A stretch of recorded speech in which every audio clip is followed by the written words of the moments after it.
Live from the world's capital markets, here are the latest financial headlines brought to you by News Factory. Hello and welcome to Thursday's Daily Financial Digest.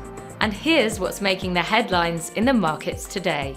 The Bitcoin dollar pair rose 0.6% in the last session, after gaining as much as 1.5% during the session. The CCI is giving a positive signal. The euro-dollar price remained largely unchanged in the last session. The ultimate oscillator is giving a positive signal, going against our overall technical analysis. The pound-dollar pair corrected downwards in the last session, falling 0.2%. According to the stochastic indicator, we are in an oversold market.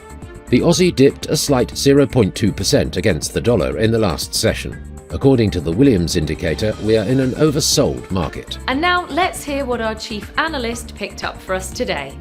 South Korea's Samsung Electronics and LG Electronics took the top two spots in the first half of this year in the race for global TV market dominance, London-based consultancy Omnia said.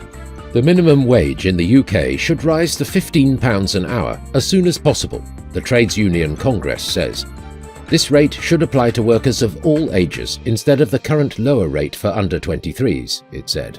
Latin American cryptocurrency Ripio has started rolling out a prepaid debit card in Brazil that allows payments to be made in cryptocurrency and earns cashback rewards in Bitcoin, Ripio CEO Sebastian Serrano said. Those were today's major economic events. And now, moving on to world financial headlines.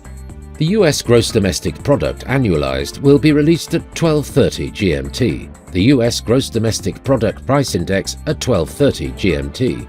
Germany's gross domestic product at 0600 hours GMT. Germany's IFO business climate will be released at 0800 hours GMT. Japan's Tokyo consumer price index at 23:30 GMT. Japan's Tokyo CPI at 23:30 GMT. We hope that you've enjoyed Thursday's Market Outlook. On behalf of all of us here, we wish you a productive trading day. Be sure to join us tomorrow morning for the latest news and events from the financial markets.